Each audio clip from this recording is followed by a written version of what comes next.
The Papah Trail. Let's go, go, go, go, go.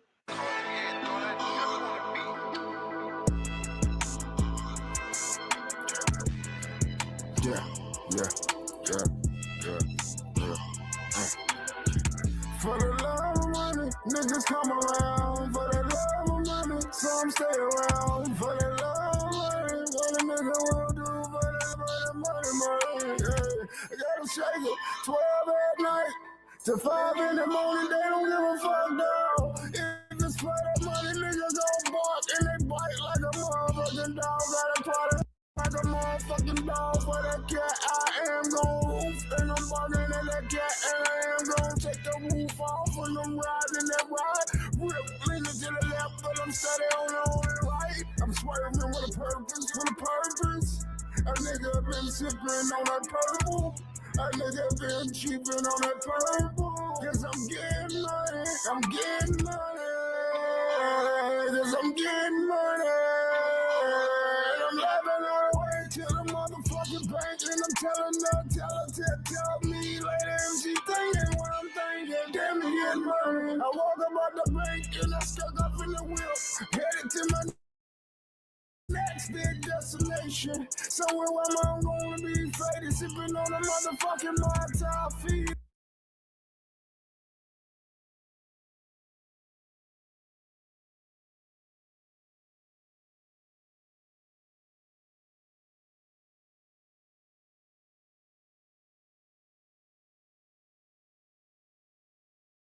Let's celebrate a gay icon.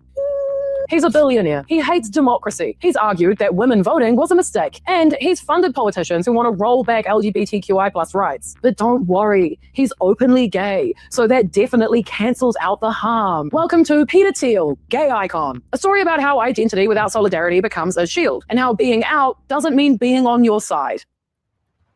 So Peter Thiel never actually came out on his own. In 2007, he was outed by Gawker, a fact that becomes extremely important later because Thiel would go on to spend years and millions of dollars quietly engineering Gawker's destruction. Outing people is, as we know, fucked up.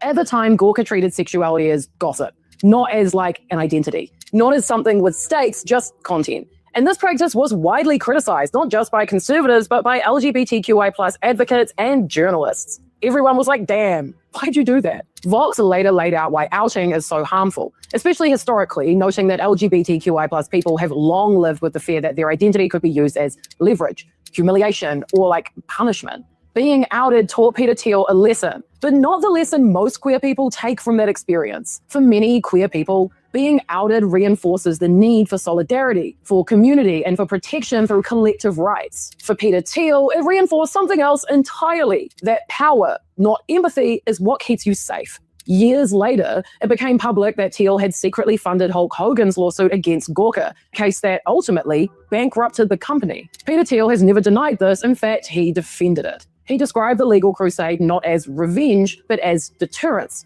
telling the New York Times that it was one of the greatest philanthropic things he had done. It's clear this was not a single lawsuit, by the way, but a sustained, quiet campaign to punish a media outlet that humiliated him. Now, this is the first major narrative arc in the Teal gay icon story. When he's harmed, he doesn't seek reform, he seeks annihilation. Fast forward to 2016. What a year. Peter Thiel walks onto the stage of the Republican National Convention, a party whose official platform still opposed same-sex marriage, and says, "I am proud to be gay. I am proud to be a Republican." The line was treated as historic. Vanity Fair called it trailblazing. But if you wanted to celebrate a queer Republican moment, don't hold your breath, because literally moments later, Peter Thiel dismissed trans rights entirely. Now we are told that the great debate is about who gets to use which bathroom. This is a distraction from our real problems. Who cares? I kind of agree. I can see the nuance in the idea that there are literal wars happening and we're upset about a bathroom. But that rhetoric comes from inside the Republican Party. That's y'all. They're the ones all worked up about it. Everyone else is just trying to pee. That's really all it is. But they brought it up, just saying. And low-key, he's like, yeah, I'm gay, but at least I'm not trans. Stupid ass. I hate this guy. Sorry. Anyway, thoughts, feelings, and billionaire brain. So to understand Peter Thiel's bizarre and dangerous mind, you have to stop thinking in terms of left versus right and start thinking in terms of power versus everyone else. Because Peter Thiel isn't conservative in the oh, I go to church and lower my taxes kind of sense. He's a hardline libertarian, authoritarian who has spent decades arguing that democracy itself is a mistake. This isn't speculation. I'm not just saying that. I've done multiple videos on his crazy ass ideas. This is Peter Thiel. I no longer believe that freedom and democracy are compatible. Yeah, because fucking freaks like you keep fucking it up for everyone, Peter. Sorry, come back in. Peter Thiel does not believe democracy protects freedom. He believes democracy dilutes power. And power, in his worldview, should belong to people like him. Hyper-educated elites, technologists, billionaires, founders, the smart people, the winners. And crucially, he doesn't believe rights are universal. He believes rights are something that you earn through capital, intelligence, or dominance, which is why him being a gay guy does not, in his mind, obligate him to support gay rights. Peter Thiel has never positioned himself as part of the LGBTQI+ community in a collective sense.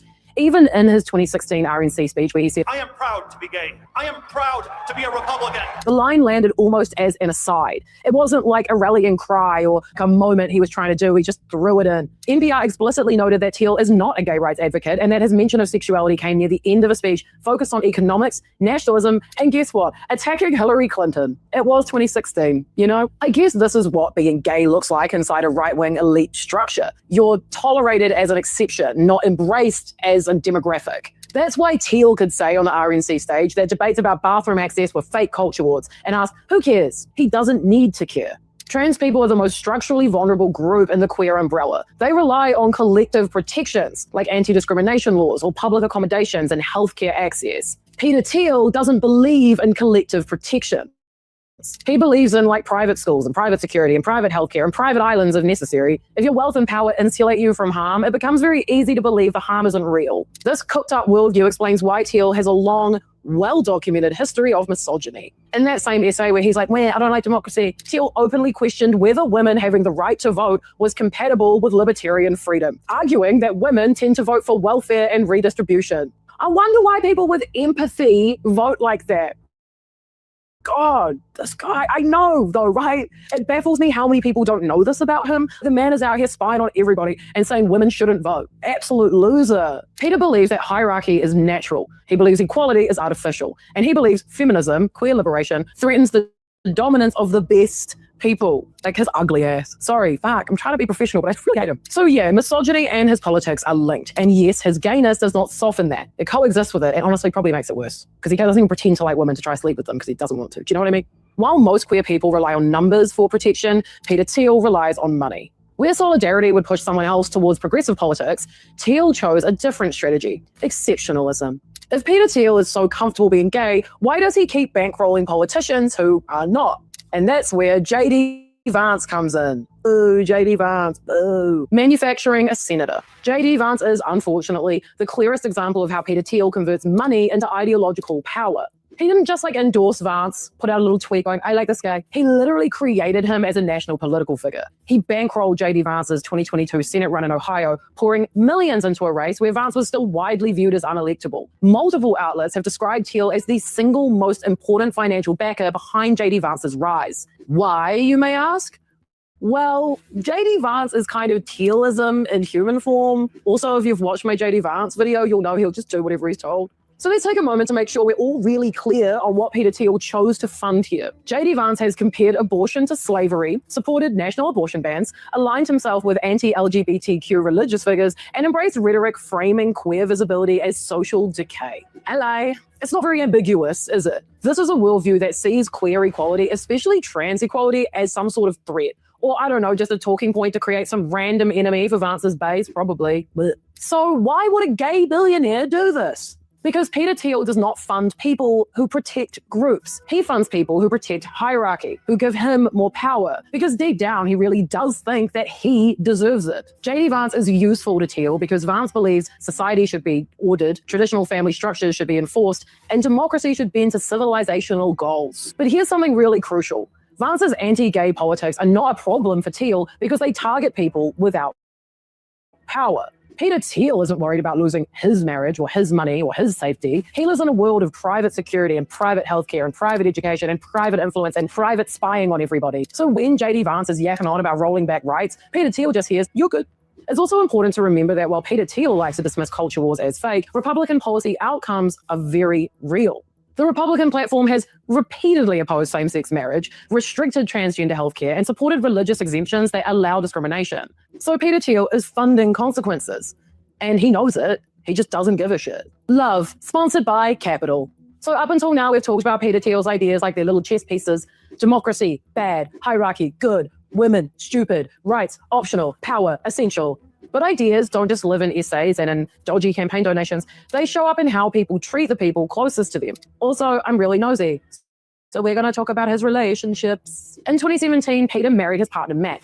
The wedding was private, low-key, and only became public after the fact. Peter Thiel can get married. Peter Thiel did get married. Peter Thiel enjoys every legal protection that comes with it.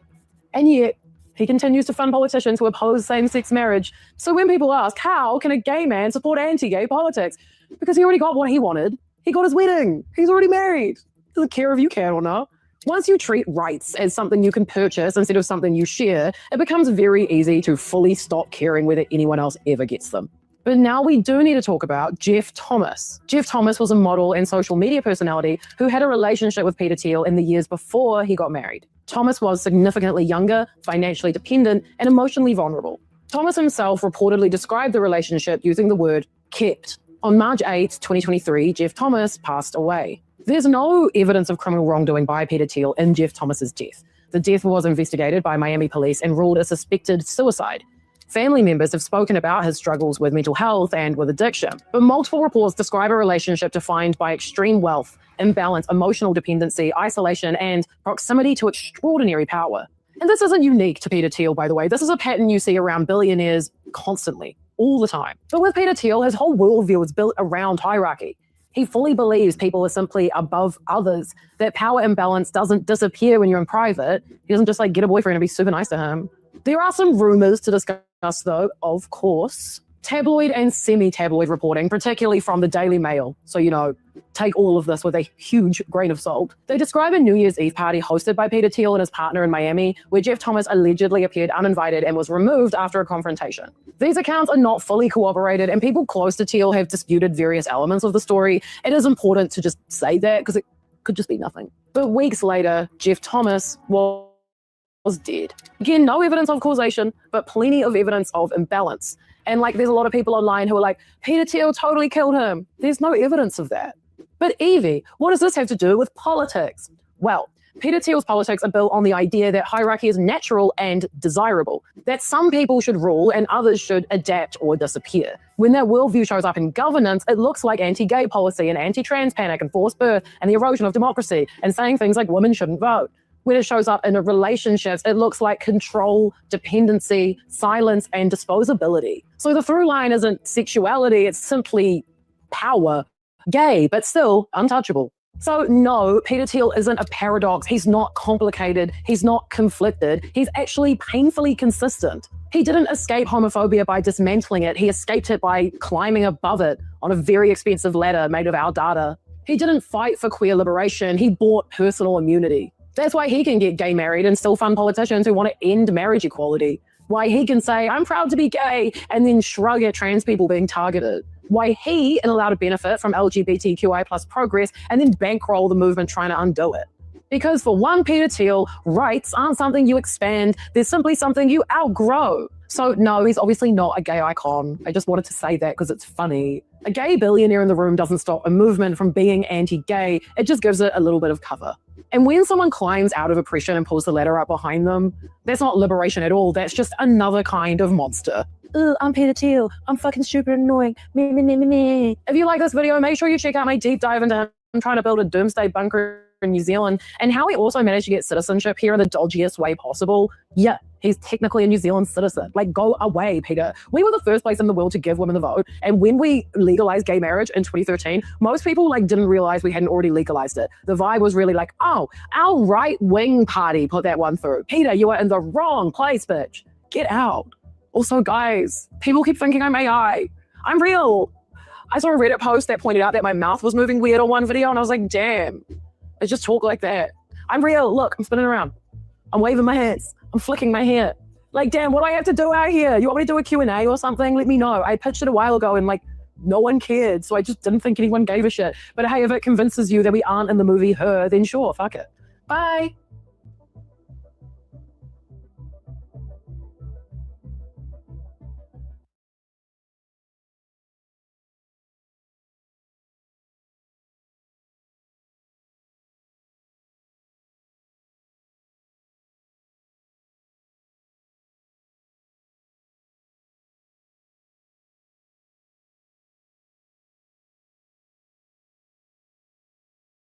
In a remote stretch of an old chair on camera, at the center of that town lies Zora Ranch, a sprawling, nearly 10,000-acre compound with a much darker story than most people realize. The truth about this massive estate is that it was built by one of the most notorious predators of our time. While the world dissected island flight logs, tabloid exposés, and leaked email lists, this $24 million desert fortress has somehow managed to slip past nearly every major headline about Jeffrey Epstein. But Zora Ranch was, and still remains, one of the most crucial parts to everything Jeffrey Epstein was trying to create. Zora Ranch wasn't just tucked away. It was engineered to be untouchable, heavily guarded, protected by secrecy, and isolated from the outside world. But here's where it gets strange. While the rest of his empire continues to be exposed, the private town he built in the sand remains strangely untouched. Unlike his Manhattan townhouse or his private island, Zora Ranch was never raided. It was never fully searched, and it never received the scrutiny you would fully expect. Not even close. But here's the thing. We want answers. Why did he choose New Mexico for his largest and most remote compound? What happened there that requires so much secrecy? And why, despite everything, was it never fully investigated? Many people assume that Epstein's story starts in New York and ends on Epstein Island. But Zora Ranch is a different chapter entirely, one still waiting to be opened. For every single thing we know about Zora Ranch, there's 100 more questions we still don't have answers to. But the outright refusal of transparency surrounding this place is pretty telling. Now, what makes Zora Ranch really interesting isn't just the confirmed facts. It's the amount and the type of claims that people have made about what happened here and some prominent figures allegedly involved. Although many allegations that name Zora Ranch have not yet been proven in court, it remains one of the most mysterious parts of Epstein's story and one of the most unsettling chapters in this entire investigation. When I heard the name Zora Ranch, I kind of pictured the Ponderosa, or like the Dutton Ranch on Yellowstone. But I need you to think bigger, like a lot bigger. Jeffrey Epstein once bragged that his ranch in New Mexico made his Manhattan townhouse look like a shack. When a guy with unlimited access to private jets says that his house in the desert makes his city penthouse look tiny, you should probably take note. With all of the power, money, and resources at his literal fingertips, why did he choose this remote location 30 miles outside of Santa Fe? This ridiculously lavish village featured multiple guest houses, luxury stables for horses, a 4,400-foot airstrip, helipad, and airplane hangar. It also had its own private firehouse and even an antique rail line. It was quiet and extremely vast and carefully engineered to prevent outsiders from seeing what was actually happening on the inside. We know that Jeffrey Epstein purchased this property from the former New Mexico Governor Bruce King for about $12 million.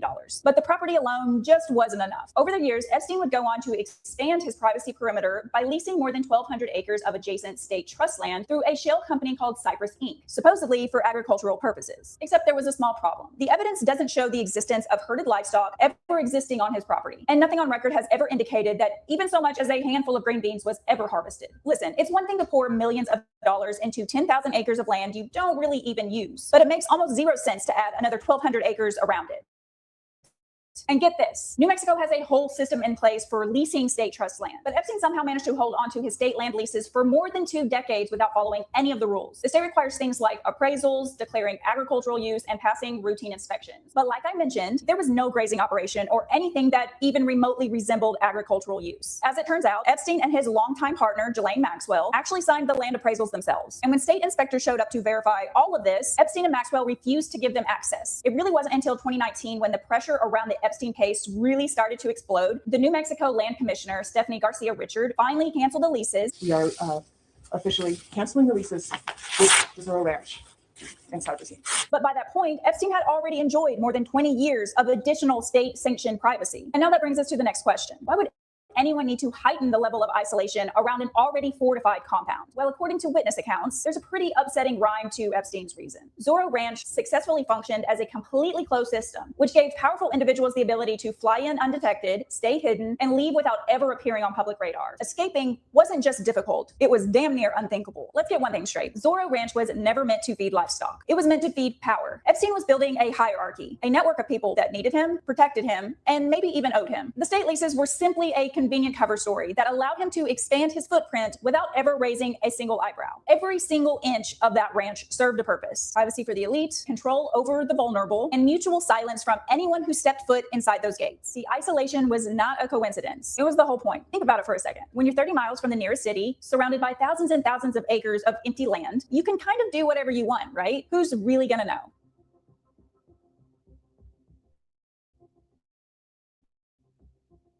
It's clear that Zorro Ranch was built for secrecy, not scenery, but the real story lies in the details. Survivor testimony, insider accounts, and official records all seem to point in the same direction, a direction that's really dark and disturbing, and almost impossible to explain away. Over the years, people have described the same pattern, just in different ways, which all circles back to this. Zorro Ranch was designed to hide people. Former employees at the ranch remember Epstein's guests flying in at weird hours, which made it really difficult for guests to be identified. There were certain rooms in the mansion that employees were forbidden to enter. Employees were also told not to ask questions, not to look too long, and never under any circumstances approach the main house uninvited. The staff seemed to work on a need-to-know basis, and conveniently, they never needed to know. The ranch was massive, dare we say absurdly massive, but it was consistently ran on a skeleton crew. That doesn't seem super normal, does it? That's what I thought. But what it does seem is pretty darn intentional. Survivors describe Zorro as a place where Epstein felt untouchable, a place where he believed no one would come looking, no one would question his guests, and no one would stumble into something they shouldn't see. Unfortunately, he wasn't wrong. Virginia Guffrey, one of the most outspoken survivors in the entire Epstein case, gave sworn testimony that Zorro Ranch was the location where Epstein and his associates abused her. And when her 2016 deposition became public, it included high-profile names of people she claims participated in the abuse. People like Prince Andrew and Woody Allen, and even the former governor of New Mexico, Bill Richardson. All of these men have denied her allegations, but some of their visits to the ranch have in fact been confirmed. Digging into Epstein's political footprint in New Mexico reveals something else you probably would expect: money, and a lot of it. Here's where things get real interesting. In 2006, Epstein poured $50,000 into Governor Bill Richardson's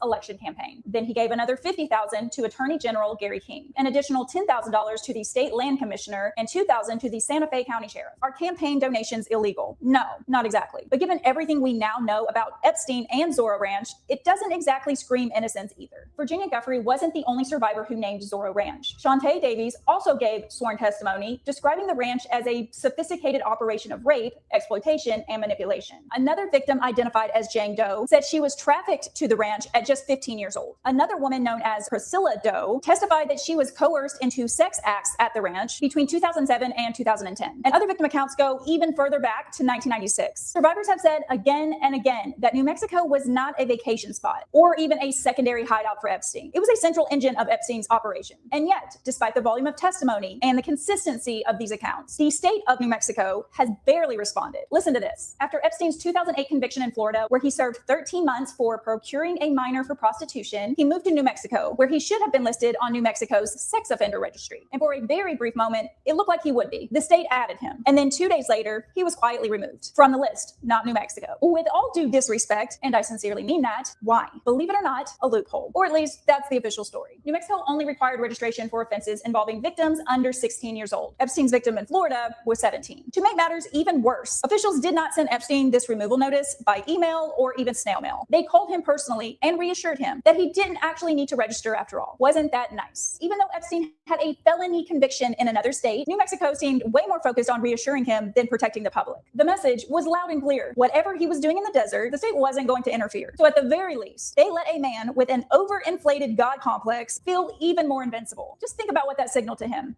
and his victims. Maybe the question we should be asking is, did Epstein choose New Mexico, or did New Mexico choose to look away? It's probably a little of both. Despite the overwhelming amount of survivor testimony and global outrage, every red flag in the Zorro Ranch stratosphere continues to be ignored. It's been literal decades since the first allegations were made. Yet this particular piece of Epstein's property has never been fully searched and never treated like a crime scene, which feels like a crime in itself. Whatever the reason, it's clear that Zorro Ranch wasn't chosen at random. It served a purpose, a terrible one, which is exactly why we need to look at who spent time there and why investigators didn't.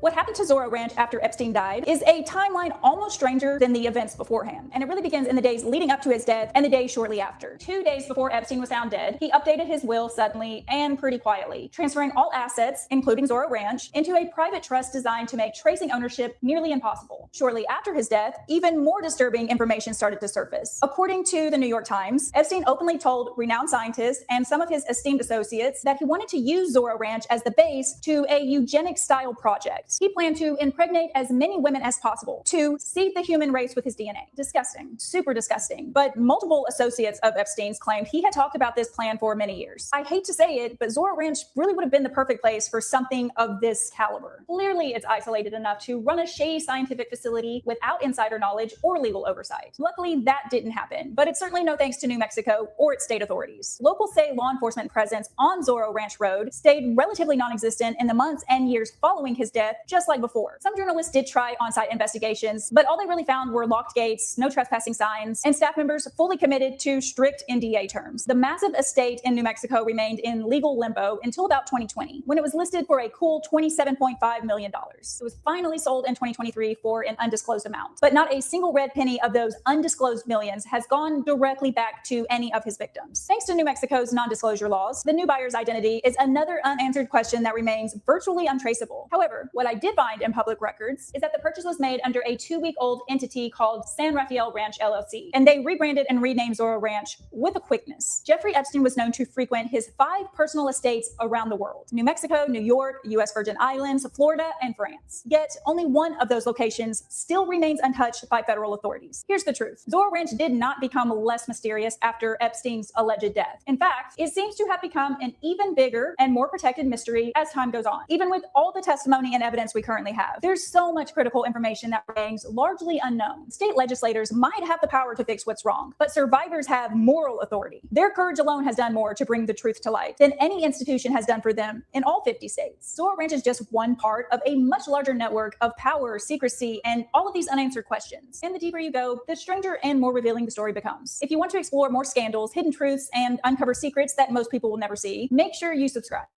Because when the world tries to hide its dirty little secrets, I'll be right there to uncover them.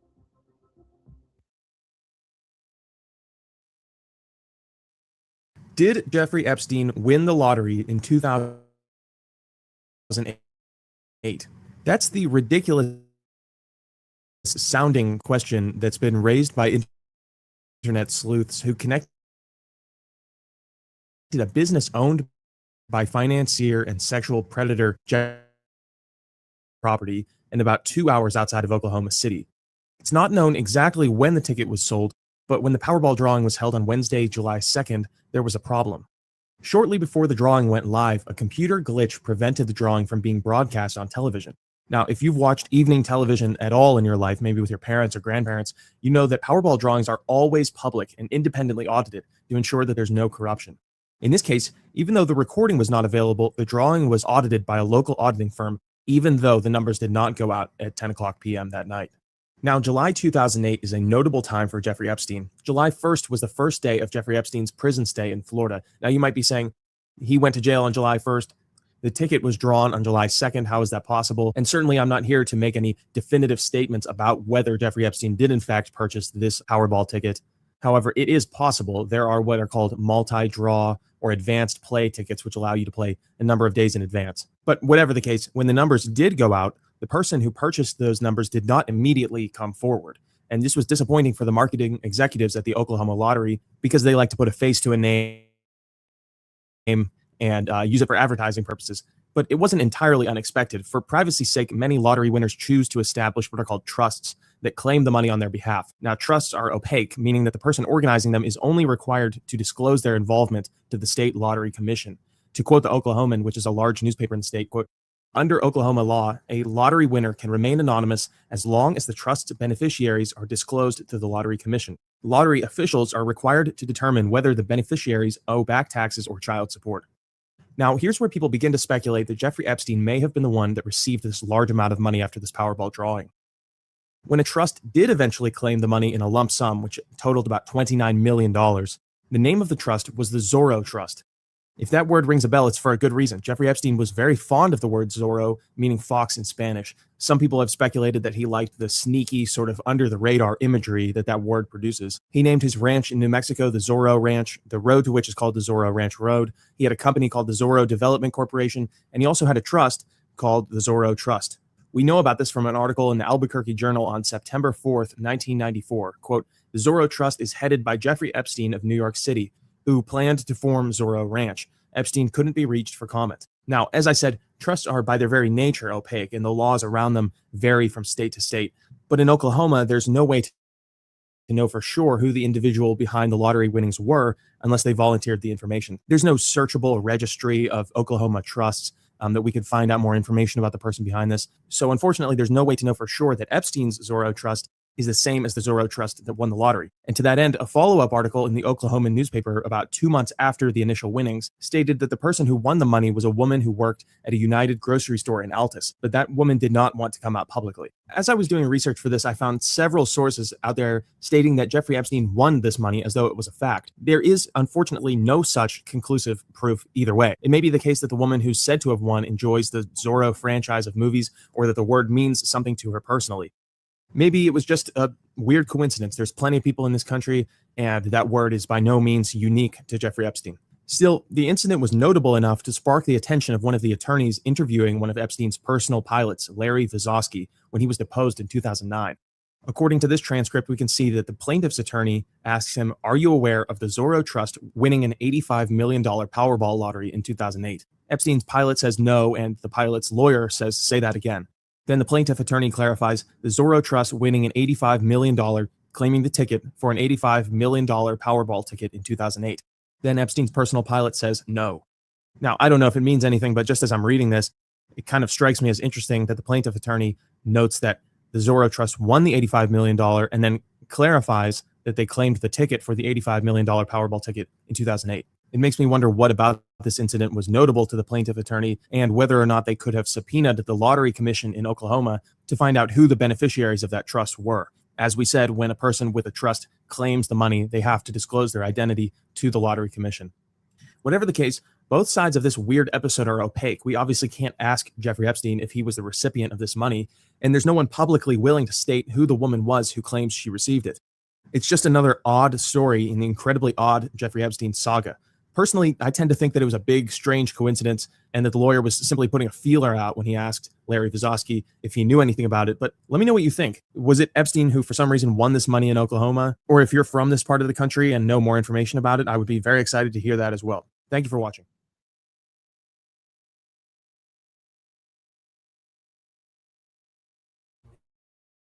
it just got way, way worse. Children's blood being sent to Epstein, child experiments, black magic, world leaders all over getting blackmailed to death before, yeah? A girl used on her. She's getting burned. Prince Andrew, the pictures that were released of him, they get even worse. What the heck is even going on in this picture, man? This is degenerate. This guy knew everybody. Seemingly, in a single lifetime, Epstein has managed to get around everywhere, absolutely everywhere, and be involved in all things somehow, with specific old money families, potentially being a spy for a specific country that will be nameless, plotting downfalls of various world leaders, him talking about how America uses different terrorist groups and U.S.-Israeli proxies and all that kind of stuff. Did the devil take the form of a human being for a couple of years just for the fuck of it and just do all this shit? That's what it seems like. This brother was the devil. We know he was probably worshiping him, but this guy's the devil. Now that Bill and Hillary Clinton have agreed to testify for this Epstein investigation, if one ever happens, I don't think there really will be one, you can expect full-on assassinations to occur. There is active cover-ups going on as we speak. A lot of files on Trump have been removed. Anything with his name has been removed because remember, it came out recently that Trump is very angry at his inner circle, Pam Bondi specifically. They're under the suspicion that there's a fucking whistleblower.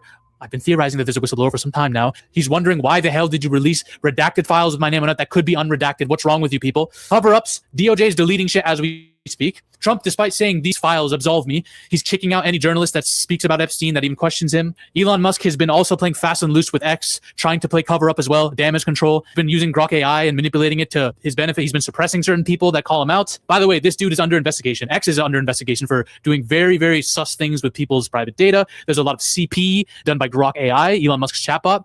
If you don't know about it, people are actively using Grok AI to create mass amount of CP. And there's an investigation pending on that. Elon Musk was also caught in another email. Apparently he gave Jeffrey Epstein a tour of some place, whether it would be Tesla or SpaceX. I don't know. This guy's a fucking moron. And a lot of mainstream media is deliberately misinterpreting things in these files, saying that he was an agent for Putin. Now, I'm not a pro-Putin propagandist or anything like that. Please don't misconstrue what I'm about to say.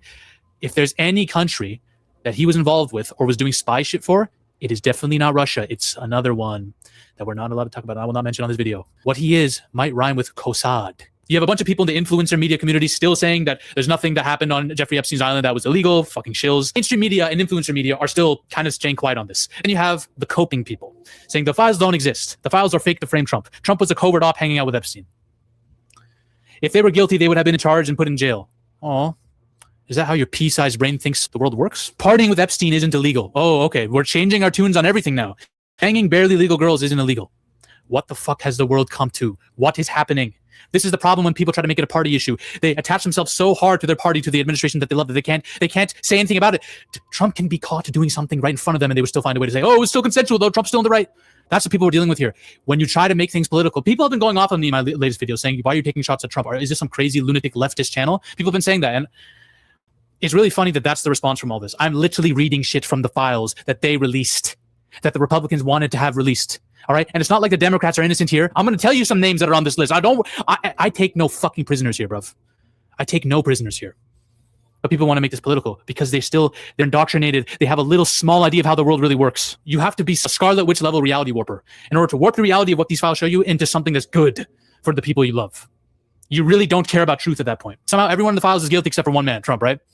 Somehow he's the one who's innocent, even though he said the most sus shit ever. He has a bunch of allegations. Every single trail leads to him probably being a sexual degenerate. Where there's smoke, there's fire, but somehow we're denying it. Oh, good. I'll never convince you. You'll never be proven otherwise. You've made up your mind on the situation. Go fuck off then. Again, not a left or right issue, and no defamation. I'm not defaming anyone here. I'm simply reading shit. This is a comedy show. This is Dave Chappelle. I'm playing a character. Let's get back into it. So we got new stuff coming out, and I'm going after everybody. I don't give a fuck. Epstein and people were talking about what kind of girls you should bring over for Trump, right? Remember, this is all part of the global trafficking ring, which I'm going to get to exactly how trafficking was done. But Trump didn't want black girls, and he referred to them as boogers and stuff like that. It's really funny that this comes out because Nicki Minaj is like Trump's biggest shill. This woman who he doesn't like, and neither does anyone supporting him like, by the way. She's a degenerate herself and is dating a sex offender. Trump and Epstein were meeting up, talking about different girls, talking about girls that Epstein had visited in certain countries. So again, the idea that these guys weren't friends is all bullshit. Apparently, god damn, man. I'm trying my best here because I have to censor some of these things out for YouTube. Donald Trump had parties at Mar-a-Lago called Calendar Girls. Jeffrey Epstein would bring children in and Trump would auction them off, measure their vulvas and other things. Oh, Lord.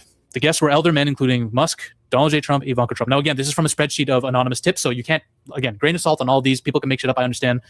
But this does fit in with some of the other shit that was said on emails and some of the other cases that were reported. There was a handwritten letter saying that Trump was part of a sex trafficking ring with Epstein and the Saudis. Okay, handwritten letter. conveniently pushed out and misindexed by the DOJ, but okay, fine. Some witness apparently was tricked by a CIA agent into going into Epstein's place in Palm Beach, where he got drugged and thrown into a room with Ghislaine Maxwell and Epstein, and Trump was apparently there. That's just more of the stuff I found out Trump. Now, I don't want to harp on too much about Trump. There's plenty of shit out there. I'm going to show you guys a resource at the end here where you can just look at stuff for yourself. It's not a good look. It's not a good look at all. We are like, everything is run by these PDF file weirdos. Now we have a bunch of people trying to help Epstein's image and help rehabilitate it. You might know some of these people. Who knows? Masha Dravoka emailed Jeffrey Epstein asking him to support the Malala Fund. Helping organizations like this basically helps your view with women. You know what I'm saying? Know that you're into gender equality. It'll help rehabilitate your image because, hey, this company spearheaded and involved with big names like Malala and Emma Watson. You're going to be in good company publicly if you're involved in this. Matthew Hilzik emailed Epstein saying, hey, bro, the way you've been treated by the press and public is terrifying. All these vultures are going to try to devour you. So here's what you should do. Don't answer this, blah, blah. He's giving him PR advice, basically. Then we have messages with him and Steve Bannon. Basically, they wanted to create a video interview, be likable, you know, be given direction on how to be more likable on camera. What details should they discuss? Dinner with Woody or too many PDF files in one place? Interesting message. Woody Allen would help edit. Not sure how to stage, what points to make, but better than trying to do an interview that I have no experience doing. Basically, they're trying to humanize a fucking monster. That's literally what they're saying here. They're actively trying to figure out how to make this dude's reputation and image in the public eye look better. Now, here are some of the other people mentioned, all right? The Dalai Lama, which is infamous for having the tongue kissing video with that kid. He's mentioned a fuck ton. Him and the Epstein met up. God knows what they were up to. Ron DeSantis apparently R-worded a dude, according to uncorroborated reports. All right. There was a place in Mexico where sexual trips were set up and arranged. Ghislaine Maxwell was there. One of the witnesses has death threats against her because of the testimony she gave in 2018 against Kelly, Biden, and Wayne in the sex abuse case in Mexico. There's a sex abuse case. Biden's name is there, right? We don't know if it's Hunter Biden or Joe, but either way, we kind of know why. If you want to understand, if you're asking yourself, why didn't the Democrats release anything if they had all this shit on Trump and all these people? Well, probably because a lot of the Democrats were on it too. Doesn't take a rocket scientist. There was a witness who gave testimony regarding some sexual assault case in Mexico that had all these big names there. And she was threatened. Very, very, very interesting. A lot of people are like, oh my God, George Clooney is mentioned. George Clooney. He's mentioned in passing. There's multiple reports. There are reports saying that George Clooney actually met Epstein at a specific place where he was doing some kind of work. And now people are saying, oh, he helped Epstein traffic girls. I don't know if any of that's corroborated. There are other mentions of him as Ghislaine Maxwell apparently once bragged to Epstein about performing a sexual act on Clooney at a party. Now, we don't know if anyone verified this story. We don't know if she could have just been talking shit. Who knows? But that's what that is for George Clooney. Elon Musk's daughter, again, confirms in an email exchange that her family was at a specific location that Elon Musk claimed he was at in one of the emails he had with Epstein. Now, people are like, oh, we don't trust Elon's daughter. She's against Elon all the time. We can't trust the thing she says, but take it for what you will. Peggy Siegel, one of Hollywood's most powerful publicists, also is involved, saying shit like, I can bring a little baby back for you or two, boys or girls, so Madonna, whatever the fuck that means. This is human filth. Apparently, and this, listen, Jeffrey Epstein could be just talking shit in half these emails. So there's actually probable cause to believe he was just trying to make himself look more impressive to people. But he said the Indian Prime Minister Modi took advice, maybe it's his advice, I don't know, and danced and sang in Israel for the benefit of the U.S. president. They had met a few weeks ago. When was this? This is 2017, so this was Trump. It worked. Interesting. FBI report that says there's a vault of 10,000 Epstein blackmail videos that was found in Mexico. What's significant about this is a lot of shit went down in Mexico. There was a sexual assault case I told you about that all those big names were involved in. A judge that was involved in looking at that case apparently got shot by an American. And the people writing the email is accusing the DOJ of having someone from the NSA, CIA, or state on this team and suggesting that their knowledge of prosecuting a sex trafficker would generate a hit on the judge assigned to the case. There's multiple violent attempts and attacks against anyone involved with looking at this case. Interesting stuff. I've seen an email said there are videos of Clinton and Dershowitz participating in orgies. Women from a sugar daddy website claims to have tapes of Bill Clinton and Dershowitz participating in orgies. Epstein suggested that the matter should be resolved since the publicity has gotten out of hand. Who knows what happened to that woman? Richard Dawkins is in a picture with Epstein. Fucking hell, man. A Harvard professor was emailing Epstein talking about some missing girl in a mission, some captured girl in a mission. Apparently Epstein, according to assistant, said that Epstein lived in the Vatican with Pope John Paul II. I don't even fucking know what that's about. Brian Johnson, the billionaire who wants to be immortal and stop aging. He said that he met Epstein via Zoom and cut off contact with him because he seemed like a very dark person. But clearly this is false because after Epstein was convicted and after everyone was saying how guilty he was still emailing with Epstein. Now remember, Brian Johnson is someone, I believe this is the dude. Is this the dude who got into controversy for getting blood from his son to help him with his health rejuvenation process? It's a funny thing about blood being used for stuff by the elites because we're going to get into some more stuff about that. Robert Kennedy, RFK, Robert Kennedy Jr. was also mentioned. Somebody who worked with Epstein said that he was one of the many people that joined Epstein in his place. Prince of the United Arab Emirates was also seen meeting up with Epstein. I'm telling you, this guy was everywhere. Epstein was everywhere. He was meeting up with Epstein for something, and this probably wasn't a party thing. The files reveal that Epstein acted as a broker for high-level meetings between the UAE, and other international figures such as former Israeli Prime Minister Ehud Barak years before the official signing of the Abraham Accords. Make of that what you will. Apparently, J.K. Rowling's being thrown under the fire because she invited Jeffrey Epstein to a Deathly Hallows play and to a Harry Potter dinner or some shit. And this is after knowing full well who he was. And she's saying, no, this is bullshit. This is beyond silly. I never knew Epstein. I never spoke to him. A lot of people are saying this. And then we have the Leonardo DiCaprio stuff. Now, a lot of people are saying, oh my God, Leonardo DiCaprio helped traffic girls. Here's the stuff that I've verified, right? He was name dropped in the Epstein files. An accuser testified that she never met DiCaprio and that Epstein would name drop celebrities like him and Bruce Willis to impress others. Again, Epstein may or may not have capped a lot about the people he knew and the influence he had. Two DOJ files say that British diplomat Peter Mendelsohn wrote in an email to Epstein saying, asking if Epstein knew anyone in the markets like India or China who might want DiCaprio's endorsement for products like cars. All right, so that's what I could find on DiCaprio. There are mentions of him and Steven Spielberg being involved in some sex stuff. I don't know if any of that's verified or corroborated, but this is what I could fact check. How did the trafficking actually work? A dude named Sean-Luc Brunel was a scout, a recruiter of girls and women for Jeffrey Epstein. So basically, one of these guys would go over to different countries and start taking pictures of girls. They'd ask Epstein, are you interested? Epstein would be like, yeah. So Daniel Syed flies all over the world, looking rich, high status, takes pictures of girls and tells them about an opportunity to get rich and make money, like some modeling business stuff or anything, right?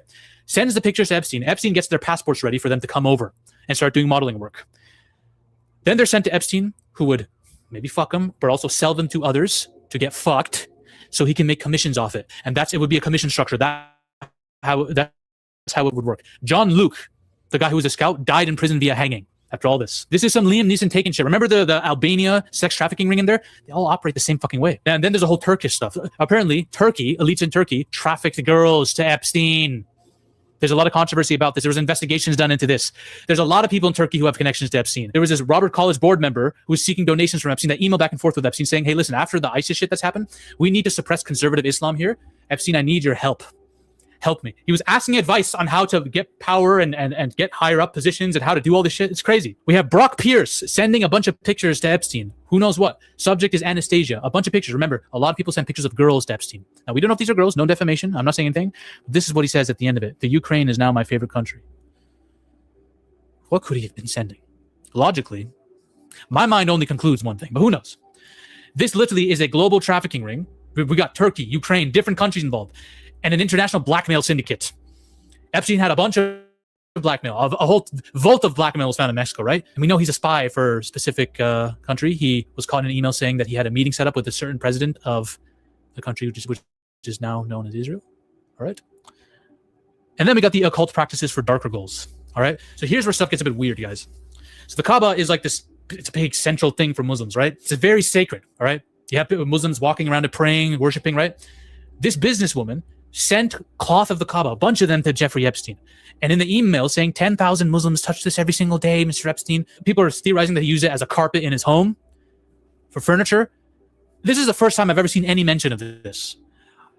Some people are theorizing, and I'm not saying I'm one of these people, but some people are theorizing there was some weird shit happening here. Either he was spitting or pissing on this shit to insult the religion, or there was some black magic potentially involved. Who knows? There have been references to certain things in these files around that, but we don't want to listen. Black magic, Zaffy, this is just getting too crazy. Come on, now none of this is real. Listen, why are we acting like some of the people on this list aren't in league with some darker spiritual things? All right. So listen, he had a religion. He quoted Bible verses in various emails of the Old Testament about a specific verse and was kind of putting them in a very, he had a twisted, perverted way of quoting these verses. I wouldn't be surprised if he is somewhat spiritual or believes in the supernatural. And we're going to get to some other things that suggest he probably did. But this is fucking weird.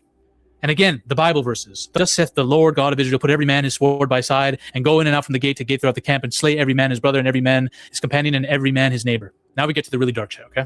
People are sending photos of their kids to Epstein, and he's sending them money. Woman sends photos of her baby to Epstein and says, your generosity has no limits after receiving an unbelievable sum in her bank account.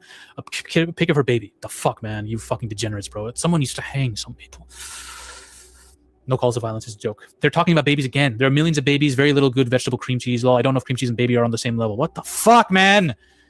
I'm taking this shit off, bro. Fuck this, man. It's disgusting. The Federal Bureau of Investigation. Epstein apparently wore clown paint on his face and R-worded a girl. This dude is one of the scariest, most evil, demonic people in history, bruv. This guy was doing it all. He was trying to be the Joker, Satan, all in one. They were talking about stuff like human cloning, experiments with children, and designer babies. Basically, they're talking about kids that have some kind of trauma, and that's used to help them gain abilities. This is some Stranger Things shit. What is this? I'm telling you, not hyperbolic to say Epstein was looking into some things that border outside of our known reality, okay? Let's get us out of our self-funded garage biology phase to the first live birth of a human designer baby and possible human clone within 5 years. Once we reach the first birth, everything changes in the world will never be the same again, much less furniture of human species. If you have any thoughts on what I've been missing, there's a reasonable estimate. Okay, they're just talking about designer babies, all right? It's insane. It's insane. And there are emails where he talks about trauma, utilizing trauma for kids and that being used to help build up them into child soldiers with powers or some shit. And then we got the whole blood shit. So recent DOJ Epstein files include a letter from Esther Cohen describing an arrangement. Her youngest daughter allegedly sent Epstein a pint of Mormon blood weekly. It just keeps getting worse and worse. In exchange for $50,000 donation and program admission. Again, we can't confirm or deny any of this, but there seems to be a lot of this kind of weird occult shit involved in these files. Then there's a specific word that I can't say here because people have been banned for it, apparently. Epstein calls white girls that he was fucking a certain word that has a certain meaning to it and that can be used to defile a person's sense of humanity in certain contexts. That's all I'm going to say. Now, who is Epstein working for? If all the other shit isn't more fucked up enough, who is Epstein working for most likely? Because he apparently does have a boss. There are emails where there's someone who's redacted saying, I give you permission to kill him. He's apparently with blank. He lied to you and he lied to me. Somebody's telling Jeffrey Epstein to do things. Epstein had a contract with the Rothschild Group for $25 million. He also literally said in an email, I represent the Rothschilds. And he met with a certain leader of a country. And it leads more credence to the reports that I mentioned in my other video that kind of low-key confirm him and people within Trump's administration as spies for a specific country. That's all I'm going to say. I don't want to get into it too much, guys, because I don't want to risk demonetization, all right? This is a comedy. There was a witness who met with Ghislaine Maxwell, Bill Richardson, all these people, and he suspects that Ghislaine and Robert were all agents trying to blackmail leaders in the political and financial world. All right? They had black books. They had vaults of information. Interesting stuff, man. Are there consequences to what's happened? Well, Ghislaine is living her best life right now because the Trump administration has done everything it can to make her be very, very comfy and cushy in that so-called prison. Prince Andrew loses his title. Okay, he should be fucking done a lot worse. So a Slovakian national security advisor resigned. Larry Summers stepped back from his role, but nothing else has happened. Nothing else has gone down. There are 10 co-conspirators that are unnamed that have there's no consequences, no arrests have been made, and they've been confirmed by the FBI to exist. No one in the White House is currently facing consequences at all. And there's massive cover-ups. Kash Patel has lied. He's lied in front of everyone saying there's nothing suggesting there was trafficking of minors going on. There's nothing there's nothing that connects any of this to Trump. These are both blatant fucking lies. There's no evidence. Well, there's actually sworn testimony. There's actually sworn testimony, and that counts as evidence in the court of law. There's a lot of witness testimony, okay? There's a lot of emails. All these things can be used in a court of law. So to say there's no evidence is a bullshit statement. No consequences for any of it. Influencer media is shilling depending on who they like and don't. Traditional media is very, very fucking quiet and trying to bend the narratives here. Then, of course, people are making this stuff political online, man. I fucking despise humanity. You just got to call shit out for what it is. This entire system needs to be rebooted. Democrat, Republican, doesn't matter. We need a new guard of people that have no baggage. We need all these corporate lobbyists who are involved to go. The entire thing needs a reboot, bro. How can politics is like, it doesn't even come close to the scope of what's happening. We got black magic bullshit, child blood rituals, cannibalism, child super soldier bullshit experiments, proxy wars for specific countries. We have all this. Left and right, red and blue does not fucking matter. It's all about an exclusive club at the top that's beyond politics. Red, blue, voting shit, that's all pawn shit to these people. That's chess. There's an exclusive club of elites who can do whatever they want without any accountability, and they expect the world to move on and just get on with their day. And you know what? Maybe the humans will. Maybe 3 weeks from now, this will be nothing. This is one of the biggest scandals, if not the biggest scandal of our lives. My life, at least. And the only reason it doesn't feel like it is because nothing's being done about it. There's no big, massive trial. There's no arrests being made. If there were, trust me, this would be it. This would be the defining crazy shit of my generation. We can't move on. We cannot let this slide. This is too much. This is too much. Call it fake, call it conspiracy, whatever the fuck you want. They are covering it up for a reason. And we know this fucking entire administration is bought and sold for and is working for, I don't want to say it. All right? Bain needs to come in here and just fucking declare a martial rogue law. The death penalty would come in handy for half of these people, man. And it needs to be done publicly. No, in a video game, no calls to violence here. Reboot the entire system. All right? I want to say this last thing. CoffeeZilla has worked with JMail team to create a drive where you can search up names that are on the Epstein files. You can look into them. All right? They're over here. I'm going to try to link this in the comments too.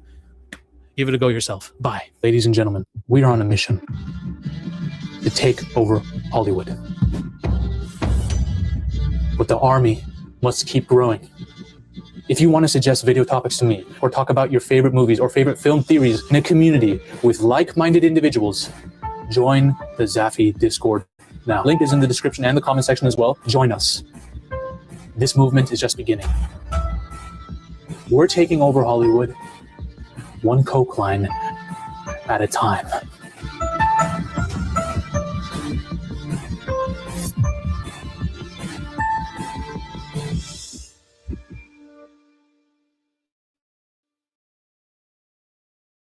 This is going to be as dark as you can imagine because, health has become business for some time. You're going to say that is something new, but the business, let's say from 2019 and 2020, especially from that moment to here, has been really good for a big pharma. So, oh my God, preparing for pandemics. Let's discuss next steps. There are these emails between Bill Gates and Jeffrey Epstein that have been exposed, in which, let's say, please find attached a draft agenda for the meeting on preparing for pandemics as requested. And this was from 2015. All right. Let's discuss next steps. For example, how to officially involve the World Health Organization and ICRC as a co-branding. Best regards and hope we can pull this off. This is the kind of things that Bill Gates kept reaching out to Epstein for, reasons. And well, that's in 2022, Bill Gates says that Jeffrey Epstein was an evil person, but that he met with Epstein after his sexual assault conviction because of global health. It seems that everybody has an alibi or justification or an explanation of why did they kept picking up the phone when Epstein called. Why did they kept picking up the phone? Everybody has this outrageous explanation, and this is Bill Gates, I guess. I have analyzed Bill Gates a number of times in this channel, but I have never seen this video, so maybe this is going to be another body language analysis of Bill Gates. To ask you about Jeffrey Epstein, Melinda mentioned that was one of the strains, your relationship with him. And strains, okay. Why? I guess the question is real simple. I mean, why did you continue to meet with him? When you met him, he was already a convicted sex offender. Well, I really had never watched this video. I don't know. Then shout out to Maze Moore on X, is the one who finds these gems out there. And do you regret that? I certainly made a huge mistake. How many times have we heard that? I deeply regret. I made a huge mistake. We should play some kind of drinking game that every time somebody says some of these words, we drink a shot of tequila. We would have a cirrhosis in 15 minutes. We will have I don't know, something worse than that. Not only meeting him in the first place, but I met with him a number of times. I had a goal of raising money for global health. I didn't realize that in meeting with him almost downplayed the incredibly awful things he did. I noticed a shoulder shrug right there. Notice how he raises his right shoulder. He's defensive. Look at this. I'm going to play this without sound in slow motion. Pay attention to his right shoulder, how it raises. There he goes. Hey, yeah, he is very defensive about that. While he says the words, what are you saying there, Bill? Almost downplayed He downplayed. He's saying that he downplayed. So he's acknowledging that he knew what was Epstein's conviction about, and he downplayed that. How can you downplay? I'm going to say the words again because it's something that we need to repeat over and over again with each one of this analysis. How can you downplay soliciting and both soliciting and giving underage procuring, soliciting and procuring underage prostitution? How do you downplay that? How does that happen? I mean, it's very easy to understand. But 3 words. You're really smart, Bill. I can't imagine you. It just again, like we saw with the this lady from Norway. Said, "Oh yeah, I Googled you. It didn't look at that well at first, but now that mind, that prostitution is something normal around the people that I hang out with. I guess it's something that they saw prostitution as normal and underage. How much underage? What exactly are we talking about underage? It was illegal. What is the consent age in that jurisdiction? Who knows? Maybe this guy is a good guy. Maybe he was only I don't know.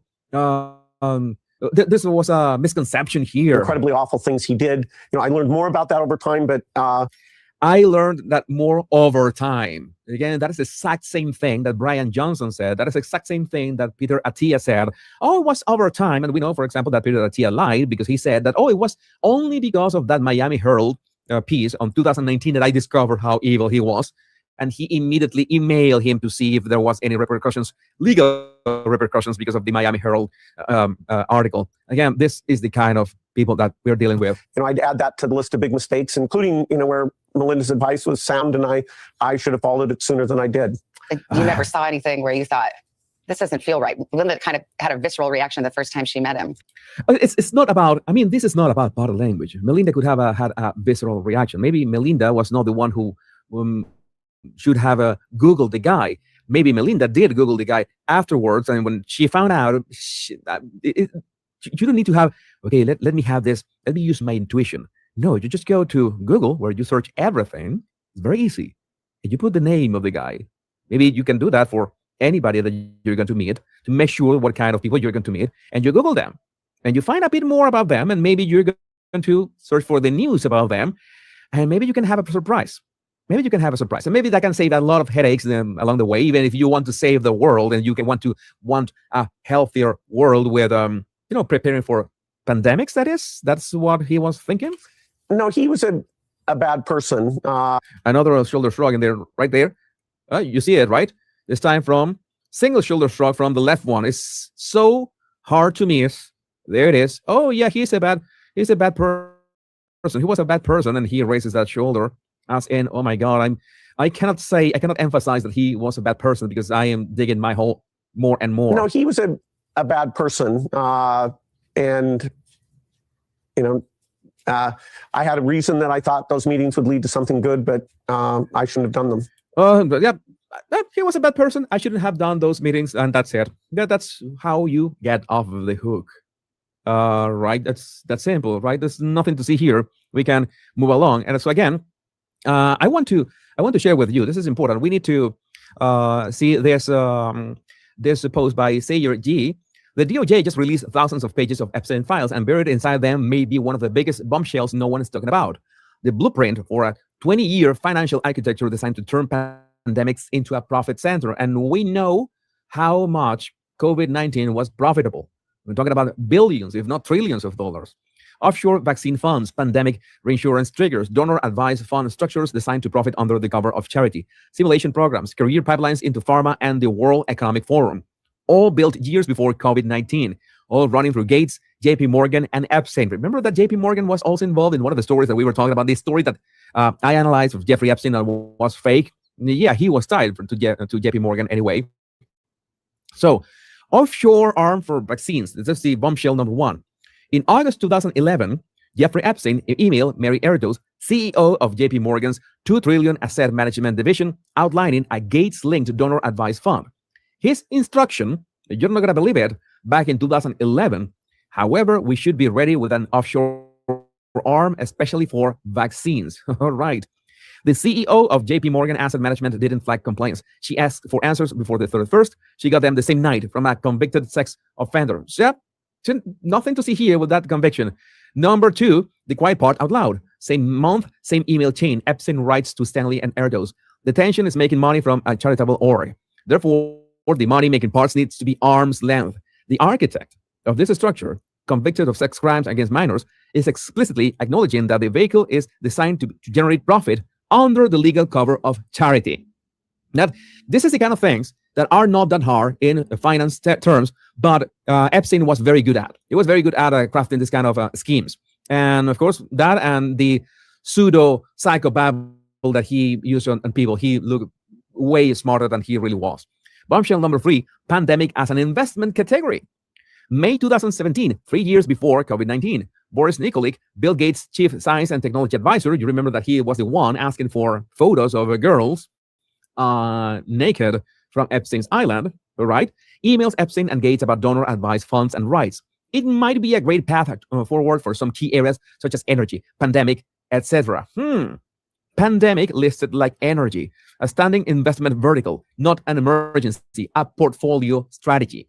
So yeah, this was about profits. Profits for what? You know that more money, you can guarantee more stuff for, let's say that's kind of a ladder. You win some steps, then you can say do more and more things down the way. Bombshell number four, the parametric trigger in January 2017. An iMessage thread from Epstein phone. An associate lists career options and one stands out. Joined Swiss reinsurance team developing health products. Did one for pandemics, helped develop parametric trigger. It kept talking about pandemics 2 years before COVID-19. These people knew something. These people absolutely knew something. And also, Gates requested Epstein in writing. This was more just hanging out. Bill Gates was actively asking for Epstein. In 2013, 5 years after Epstein's conviction, an agreement letter addressed to William H. Gates states that Gates specifically requested that Jeffrey Epstein, quote, personally serve as the representative, quote, of Boris Nikolek. All right.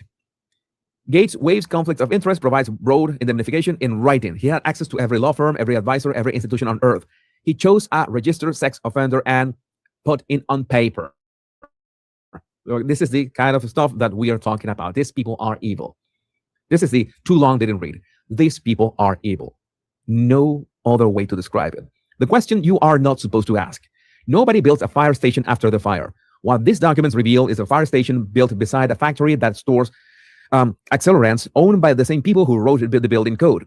Patents, simulations, reinsurance triggers, offshore vehicles, career pipelines, all operational before COVID-19.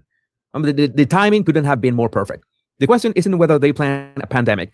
The question is, what structural safeguard existed to ensure they didn't profit from one? That is an excellent question. Make sure that to follow Sayer G on X. This is the one who wrote this amazing thread. Amazing thread. So this is the kind of stuff that we need to understand. This is the kind of people that we are dealing with. And just to say that close this topic, thanks to Tony Hackspeed, Bill Gates posted this advertisement to vaccine buyers 1 month before COVID. All right, this was in 19 of December 19. Interesting. What did Bill post? What's next for our foundation? I'm particularly excited about what the next year could mean for one of the best buys in global health vaccines. All right, so that is interesting. That is interesting, but again, oh my God, it's a lot of a couple more things here. I think we can skip this one. So for this moment, there's a lot to unpack. But I would like to know what do you think about this in the comments. And I'm pretty sure you're going to be very eloquent about this. My name is Jesus Enrique Rosas. I'm the Bar Language Guy. Much love. Friends, there's some more crazy revelations coming out of the Epstein files. He actually confirms who we work for. And no, it's not Mossad. Actually, I don't think you work for Mossad. I think Mossad worked for him. That's how batshit crazy this guy was. So let me go and show you an email. Now, this is an email chain between Epstein and Peter Thiel. As you guys know, Peter Thiel is the venture capitalist that looks like someone out of a Terminator movie. Why this guy's been put on a pedestal, I don't know. But at the bottom, it says, Peter says, will be hard as I'm scrambling on getting ready for China. Anyone else in New Mexico? That's what the NM stands for. Now, Jeffrey replies saying, as you probably know, I represent the Rothschilds. I was hoping to figure out a way for the bank that has 160 billion in management can do something in tech. Best client list in the world. Prehistoric products. It can wait. Good luck in China. I'll be in Europe again, then Ireland. So if you want to come around the world going west, come to the island. Or if you'd like to meet me in Saudi at the end of the month. He works for the Rothschilds. Do you guys know who the Rothschilds are? Let me finish this email chain first. Theo replies, certainly not in Saudi. Just think I will avoid the Middle East for the next decade or so. Should be back in East Coast in late April or May, sometime in New York or on the island. To which Jeffrey says, no rush. Did you get any feedback on the Valor Guy's view of Ehud Barak's company? Not my sweet spot, as you know. Now, I've got more emails coming, but let's break this down. For those of you that are millennials, you'll know that when we first got the internet, late 90s, early 2000s, the earliest conspiracy theories spoke about the Rothschilds, a banking family coming out of Europe who funded a lot of the wars. In today's world, you don't hear that name often, and it is said on paper they don't really own as many banks as they did in the past. But why is he saying he represents the Rothschilds? The most famous prominent Rothschild today is Ariana de Rothschild, and there's emails between her and Epstein to come that are going to blow your mind. But in all the conspiracy theories that you've heard about Illuminati and Freemasons or whoever own the world, the name attributed to this are the Rothschilds, this elite banking family that control the entire money supply. In fact, Henry Kissinger, I'm going to read this quote out to you. He says, who controls the food supply controls the people, who controls the energy can control whole continents, and who controls money can control the whole world. And if ever there was a shadowy government controlling everything and people said it was the Rothschild, I'd probably believe it. But again, these were the earliest conspiracy theories back in the day. But let's move on now. In the emails, there's a letter, right? And Jeffrey Epstein himself has named himself the president of the Southern Trust Company. Now, this is a letter of agreement on behalf of the Southern Trust Company. This is a Virgin Islands corporation, and it confirms that he's been collaborating with Ariane de Rothschild on behalf of Edmund de Rothschild Holdings. Edmund is one of the senior members of the family back in the day. But if you look at this figure here, $25 million. So what this agreement was is that Ariana is going to hire Epstein as a consultant. In other words, what Epstein was, he was an access agent. He was given a whole bunch of money by Les Wexner, the founder of Victoria's Secret, and he was able to make contacts and get information on prominent people so then he can sell to other agencies. Yes, some of it is blackmail, but it's also to gain political favors. It seems Ariane Rothschild was behind a lot of it too. Who to target, who to leave alone, who to influence, to shape the current world we live in. And the one thing you'll notice about Epstein is that every single person who is named in these files or came in contact with them, none of them have ever criticized Israel. Coincidence? So now I have a communication chain directly between Epstein and Ariane de Rothschild. So in December 2018, Epstein says, I thought you found it amusing that in a Harvard class on Hitler, they told the story that he was so poor, he lived in a shelter for the homeless, that he had been financed by 3 wealthy families, the Gutmans, the Epsteins, and the Rothschilds. It turns out to be accurate. The reason why that's important is because they're Jewish families. To which Ariane replied, whether it's a way to say that generosity is not rewarded or that the conspiracy theory still exists is quite pathetic. So she rejects this notion, but not quite. Epstein responds by saying, first, it turns out to be 100% true. Hitler was selling his clothes and artwork and living in a shelter funded by Jews. Epstein, Rothschilds, and Gutmans, these are names of families back then. No conspiracy, the Epsteins were the Vienna bankers, bought their bank on the ring, hence still Palais Epstein. Where are you? I'm in bed with your cold. So wait, Hitler was funded by Jews? Huh? What does that mean? Now she replies and she goes, I know it's true, but regularly used to say that Rothschilds planned and supported Hitler in mass destruction gain of power. What she's trying to say is, they may have financed him in the beginning, but the moment Hitler turned and went crazy, that's when they didn't finance him, and they stopped. She then says, I'm in the Maldives, also with the cold since yesterday. I've been diving a lot, back in Europe on the 3rd. And then there's more communication. December 31st, 2018, New Year's Eve, she sends him a message saying, did you get my video with the girls? I have no idea what that means, but given the context of Epstein, it just sounds fucked up. I've got more communications coming where we can connect a few dots, but why are 2 Jews, Epstein and this Ariane Rothschild lady, like they literally just confirmed in this email casually that, wait a minute, it was Jews that funded Hitler all along. Now, again, I don't really believe conspiracy theories. And of course, the Holocaust was a tragedy, one of the worst of our lifetime, or a previous lifetime. None of us were born then. But what the fuck is this email? If you go further down the rabbit hole, there's more communication where Epstein is asked, would you like to come to the Rothschild house with me and Ehud Barak on the 30th? Why is an Israeli former prime minister being mentioned with the Rothschilds and Jeffrey Epstein? This is why I think he didn't work directly for or with the Mossad per se. I think when Mossad needed information to go after certain individuals, because Mossad is the worst fucking intelligence agency in the history of mankind, I think they went to him. Because even he knew more than they did. He had more dirt, more than Mossad. That is insane. In this email, Jeffrey says, in case you are interested, First Mark Holding, Lady Rothschild's in vehicle managed by star director Conrad Black. So seems to me he's doing some kind of business deal, but then who's Conrad Black? Well, Conrad Black is a former politician and now a convicted felon. But what's interesting is Conrad was one of the few that came to Prince Andrew's defense. What was Conrad Black getting up to, huh? But obviously you can see here that the world of the Rothschilds and the world of Epstein and his other people and his business deals, they're all involved. The Rothschilds would never let any Tom, Dick, and Harry go and manage their money or something of that nature. So this Conrad Black certainly had his fingers in some pies. In fact, it gets a little bit darker. If you look at this email, this is from Epstein to a guy called Joshua Cooper Ramo. Who is he? You don't know? I'll get to that in a second. He says, I would like you to meet the Rothschilds, French bank, Ariane, when she comes back to New York on the 22nd of September. So the question is, who is Joshua Ramo?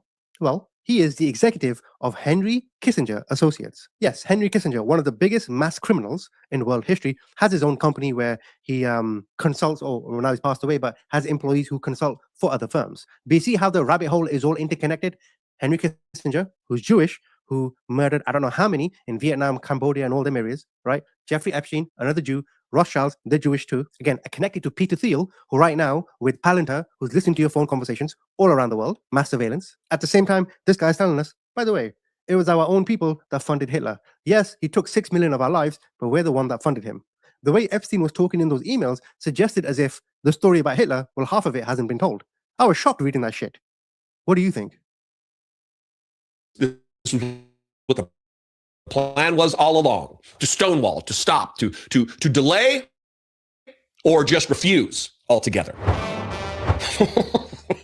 It is no wonder that Donald Trump did not want the Epstein files to see the light of day. Not only have we seen the letter that was within the Epstein files that the DOJ is now seeing was fake. So apparently there's all kinds of fake evidence in the Epstein files. Make it make sense? Not only have we seen that letter from Jeffrey Epstein to Larry Nassar saying that Donald Trump is one of us, Donald Trump also loves to touch the young nubile girls. He's one of us.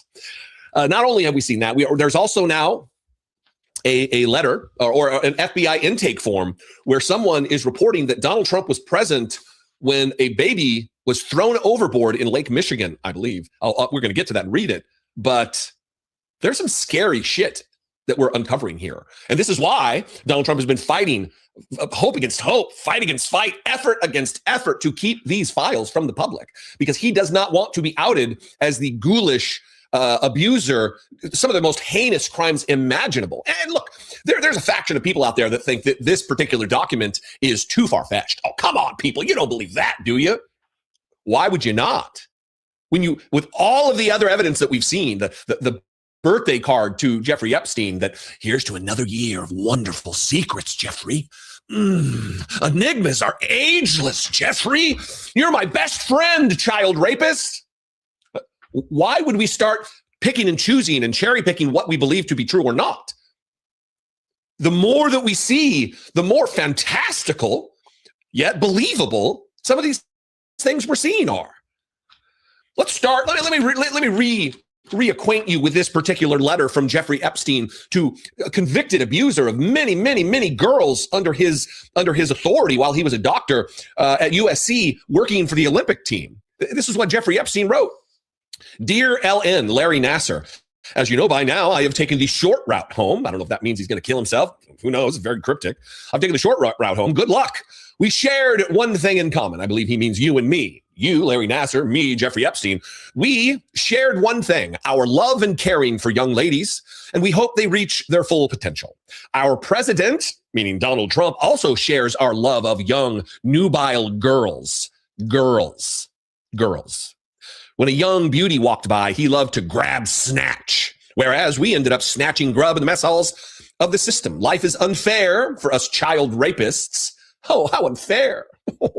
Life is unfair is yours, Jeffrey Epstein, the now dead, thankfully, Jeffrey Epstein. So the Department of Justice Twitter account tweeted this just to assure you that this particular thing that was found in the Epstein files in the possession of the Department of Justice, that thing, that's fake, y'all. We provided a bunch of fake news in this data dump. This is what they said. The FBI has confirmed this alleged letter from Jeffrey Epstein to Larry Nassar is fake, in all caps. The fake letter was received by the jail and flagged for the FBI at the time. The FBI made this conclusion based on the following facts. The writing does not appear to match Jeffrey Epstein's. The letter was postmarked 3 days after Epstein's death out of Northern Virginia when he was jailed in New York. The return address did not list the jail where Epstein was held and did not include his inmate number, which is required for outgoing mail. This fake letter serves as a reminder that just because a document is released by the Department of Justice does not make the allegations or claims within the document factual. Nevertheless, the DOJ will continue to release all material required by law, except you haven't. Except they haven't. They have not followed the law that was almost unanimously voted through by Congress and then signed by Donald Trump himself. They're not following that law. And this was by design. This was what the plan was all along, to stonewall, to stop, to delay, or just refuse altogether. Now, would you be surprised if I told you that we're now learning that the White House, that tweet wasn't from anybody at the DOJ itself, that the White House has commandeered the social media account of the DOJ and is now running it through the new year? This is from Axios. They're replying to this tweet, or their own tweet. They're retweeting it. The Trump administration estimates it has about 1 week to go and as many as 700,000 more pages to review before it finishes releasing all the Jeffrey Epstein files. And they tweeted this: the White House has begun managing the DOJ's account on X, they mean Twitter, an effort to finish out the year and the Epstein file disclosure requirements set by Congress. So the DOJ wasn't doing a good enough job of providing cover and propaganda for Donald Trump. So they took over. The White House took over the account. And largely, So documents like this could be refuted, could just be denied that they're accurate. This itself is a Federal Bureau of Investigation intake form. And I want to read some of this. This was submitted during Donald Trump's administration on August 3rd, 2020. It's got a case ID here. It's got the email address and the location of the person, then a verified IP address. This apparently was submitted online. And this is it. I previously provided a tip about 3 weeks ago, maybe 4 weeks ago, under an alias I have for myself. They redacted that. All of the other details of the previous tip match all of the information given in today's tip, except I'm giving my real name. A detective from the NYPD FBI Sex Trafficking Task Force called me a couple weeks ago from a 212 area code number. I talked to him for about 20 to 30 minutes about my being sex trafficked by my uncle and Jeffrey Epstein in 1984 while I was 13 and pregnant. I told him some other important information about the high-profile individuals involved in my sex trafficking and the murder and disposal of my newborn daughter because I gave birth to her while in the middle of this sex trafficking ordeal. I cannot remember the detective's name, nor do I have a number where I can contact him. I would like to have his name and contact information, and I would also like to know if there will be any further follow-up. And then violation questions. I don't know exactly what the format was. What was the exact crime that occurred? This person answers child sex trafficking and infanticide. When did the crime or incident occur? May to September 1984. Where did the crime incident occur? Mostly from a yacht in Lake Michigan, originating in Mona Lake, Michigan. A lot of detail, no? Additional info. I'm just wanting to reconnect with the original detective that called me, and I offered information about this. How is the contact known? He was orchestrating a deal along with my uncle where different men and a few women and girls would come to a variety of boats and yachts and pay money to force me to blank with them when I was 13 and pregnant. And then she provided witness information. Now, again, look, we don't know the accuracy of this. This is just an intake form. But let me tell you, it doesn't assuage my concerns about the vile crimes committed by Donald Trump, about the credible accusations against this guy, the president of the United States, Donald Trump, an already court adjudicated rapist. Additional information about this witness information, Donald Trump, again, just trying to find out the NYPD detective on the FBI Sex Trafficking Task Force that called me a couple weeks ago and spoke to me about some of these issues. How is the contact known? And this is the contact, Donald Trump. He participated regularly in paying money to force me to blank with him, and he was present when my uncle murdered my newborn child and disposed of the body in Lake Michigan. Believe what you will. Draw your own conclusions about the veracity of this, about the accuracy of this, about the reasonableness of this occurrence. But I'm not ruling it out. I'm not ruling this out either. For all of the saber rattling and the noise making of MAGA over the course of all of these years, these past years, demanding the Epstein files, demanding justice for the victims, to protect the children, save the children, the QAnon conspiracy, all of that.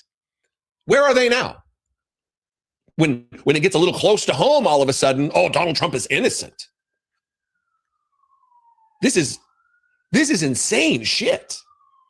And the thing that really pushes me into the camp of believing that this is true is how much effort is going into obstructing the release of these files. The files that are a hoax and a scam. The files that will completely exonerate Donald Trump because he did nothing wrong. Why are they fighting tooth and nail to have them not released so they can exonerate Donald Trump? Scary, diabolical stuff here. What do you think? I would appreciate your feedback here. Let's have a conversation in the comments about this. You can do it on Facebook or YouTube, where both the videos live natively. Please go like and follow the Facebook page, Dollemore Daily, and subscribe on YouTube. It is free to do so, and it very much helps expand the reach of this content to see more eyeballs and reveal what a lot of people aren't tuning into. So you can do your part there.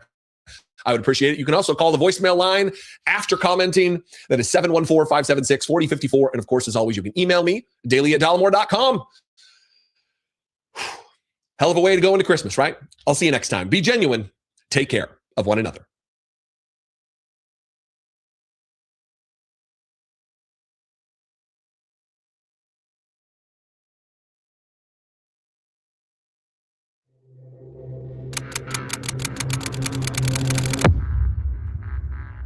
It started as a small-town mystery, a teenager strangled in a Florida canal. But years later, that same murder would lead detectives to one of the most powerful addresses in America. Mar-a-Lago, home to Donald Trump.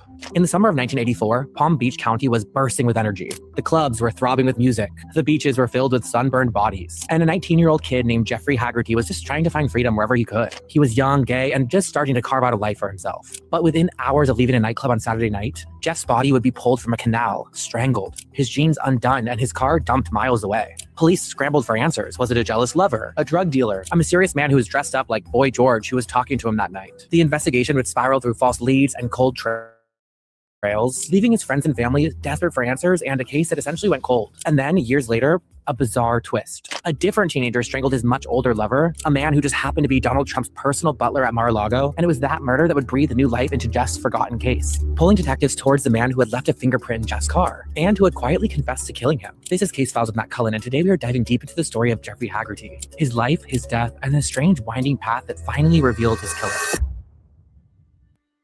When Patrick Foster and his father Stephen set out that morning in July of 1984, they really weren't looking for anything unusual. They lived in a part of Palm Beach County called the Acreage, which was a rural community made of dirt roads and canals, and where homes sat really far apart from each other on separate big lands. You know, it was the kind of place where kids could ride dirt bikes around, or go-karts through the sandy trails. And that morning, Patrick was on his go-kart going through the canals when he saw something that caught his eye. At first, it just kind of looked like debris, or maybe even a mannequin. Something that was just tossed in the water. But as he slowed down, the shape started to become more clear. It wasn't trash, it was a body. He shouted for his dad, who rushed over. Floating in the shallow water was a young man. Face down, his body snagged at the tall grass at the edge of the canal. He was dressed in sneakers, jeans, a gray t-shirt, and a gold necklace. His jeans were unzipped. Whoever he was, his life had ended violently. When deputies from the Palm Beach County Sheriff's Office arrived, they immediately saw signs of foul play. Bruising around the neck was suggesting strangulation. There were drag marks in the dirt by the canal. Beer cans were scattered nearby, and it was really the kind of scene that felt both random and intentional. Like someone maybe had been drinking, partying, and something happened and it went terribly wrong. The body was taken for fingerprinting and the name came back very quickly. Jeffrey Haggerty, 19 years old, from Jupiter, Florida. To investigators, he was just another statistic at first. Palm Beach County was in the middle of its bloodiest year on record. 113 homicides in 1984 alone. But to those who knew him, Jeff, of course, wasn't a statistic. He was just a kid with restless energy and a flair for style and a rather complicated life that felt like it was finally starting to turn around. Jeff was born on April 19th, 1965. He was adopted as an infant by John and Faye Haggerty, a Catholic couple that would soon have 2 more biological sons after they adopted him. They moved to Jupiter Farms in the early 70s. Families in that area really prided themselves on being more traditional and close-knit. But by the time he reached high school, Jeffrey knew that he was gay. Growing up in Jupiter Farms in the early 1980s, and in a devout Catholic household, meant that wasn't something that you admitted openly. His parents didn't reject him, but they didn't exactly embrace him either. At one point, they even sent him to a psychiatrist, hoping that he could maybe change his feelings and revert to a more straight lifestyle, I guess. Jeff kind of started to flounder as he grew up. He dropped out of school and was in between jobs all the time.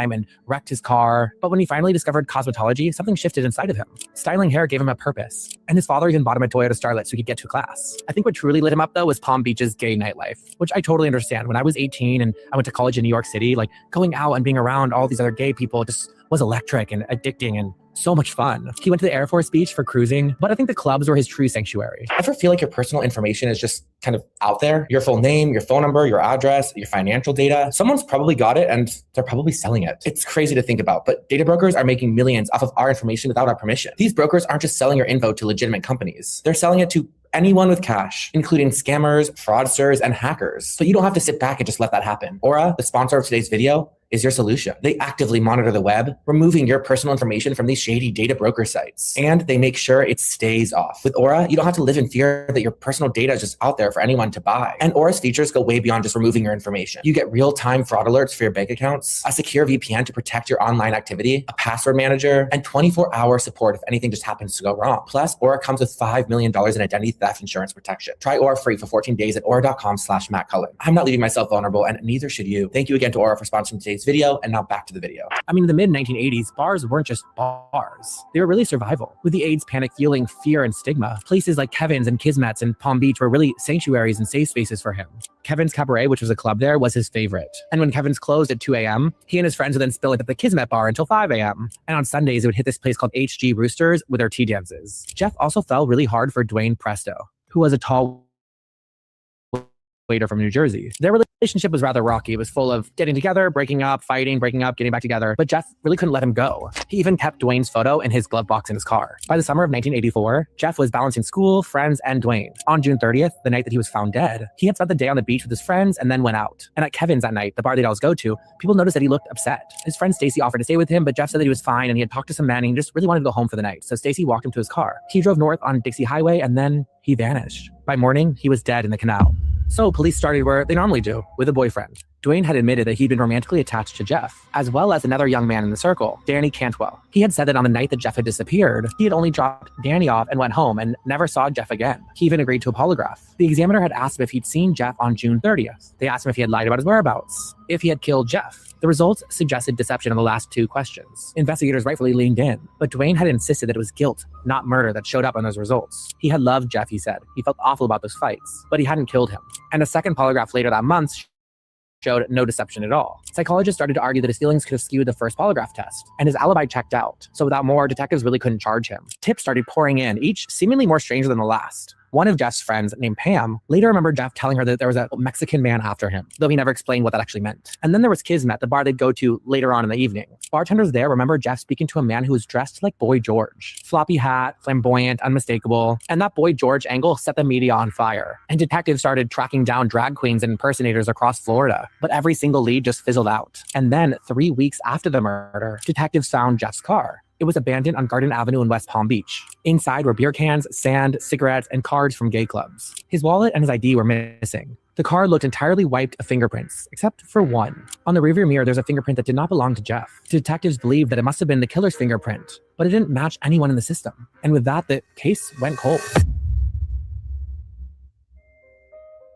For years after Jeff's death, his case sat in silence. I mean, detectives had worked their leads. The jealous boyfriend, the mysterious Mexican man, the Boy George lookalike, but every trail seemed to end the same way, with really nothing. The only piece of evidence was that one single fingerprint in Jeff's car. And without a match in the system was essentially like a ghost fingerprint. And by the end of 1984, Jeff's murder was really just one of the many cases that they were dealing with in West Palm Beach at that time. And then in 1986, another murder in Palm Beach jolted detectives back to Jeff's name. That July, police discovered the body of Emery James Illionet, a 50-something butler who worked at Mar-a-Lago. He wasn't just a butler, he was Donald Trump's personal butler, someone who was trusted to manage his household. He had been strangled to death and buried in the backyard of the North Palm Beach home he shared with his boyfriend, Kurt Emmerich. Newspapers started running headlines, not just because of the brutality of it all, but because of Donald Trump's association to it. It was bizarre. It was kind of a story that seemed too strange for reality. Kurt admitted what happened. He had said that Emery forced himself on him during an argument and in a panic strangled him. Unsure of what to do, Kurt decided the next best thing was to bury his body and flee. And the stench from the backyard finally alerted the neighbors, who called the police, and the police were able to track down Kurt at a Holiday Inn, I believe. And that's where he confessed. His lawyers painted him as someone that was lured in, used, and pushed to a breaking point. And the jury bought it, and Kurt was acquitted of second-degree murder. But while he was in jail awaiting trial, Kurt made a friend by the name of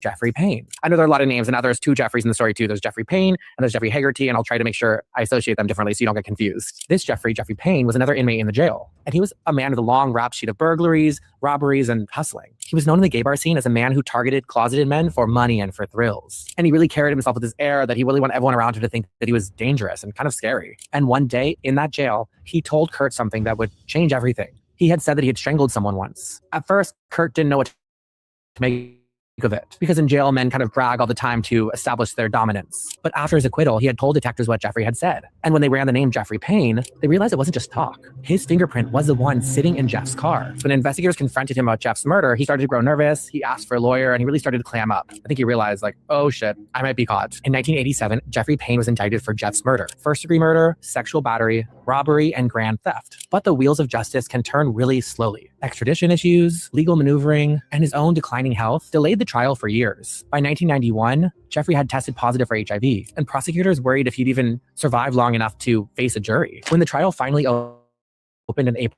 of 1992, it had been nearly 8 years since Jeff's body was pulled from the canal that day. Jurors were asked to sit in judgment of a case that was already fading from public memory, one of the many forgotten murders of gay men in Florida during that time.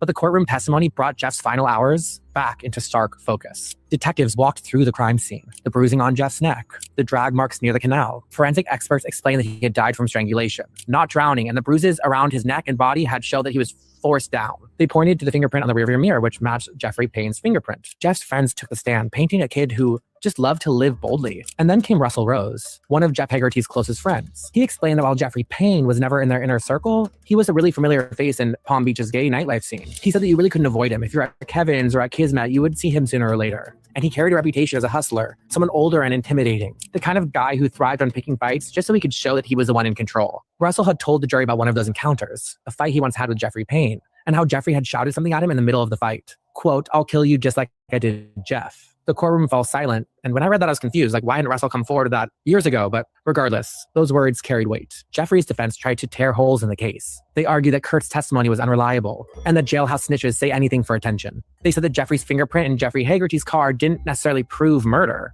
Maybe they had met before, maybe they had hooked up before. They painted him as a thief and a hustler, sure, but not a murderer. But the jury was not convinced, and after hours of deliberation, they found him guilty of second-degree murder. He was sentenced to life in prison. For Jeff's family and friends, the verdict brought relief, but not closure. I mean, they had waited almost a decade for answers. And even then, the details remained murky. Why Jeff? Why that night? Jeffrey Payne never offered any sort of explanation, and he never expressed remorse. He simply just faded into prison and just served his life sentence there. What we do know is Jeff's life was more than the way that it ended. He was a kid who loved music, who loved style, who loved being young and gay in a world and time that told him not to be. He was searching for himself, for some sort of belonging, for joy, and his journey was just cut way, way too short. Stories like Jeff, to me, aren't just true crime, they're really LGBTQ history. They're reminders of how fragile freedom was in the 80s and how much silence surrounded the violence that queer people faced during that time. If you want to go even deeper into the case, I have to shout out the book, Solving the West Palm Murder of Jeffrey Haggerty. It was really my only source of information on this case. I had just stumbled across a book and was shocked by it and so enthralled in what I was reading that I had to make a video. But if you want a more thorough, detailed description, I would highly recommend reading that book. It's a really powerful piece of work that preserves Jeff's memory, and the author, Graham Brunk, I think his name is, deserves so much credit for bringing the story to light.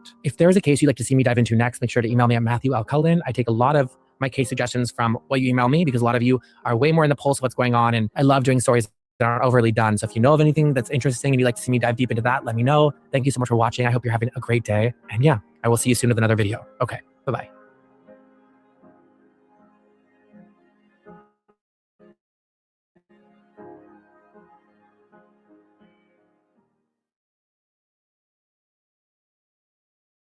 Years ago, the Wayfair trafficking theory was written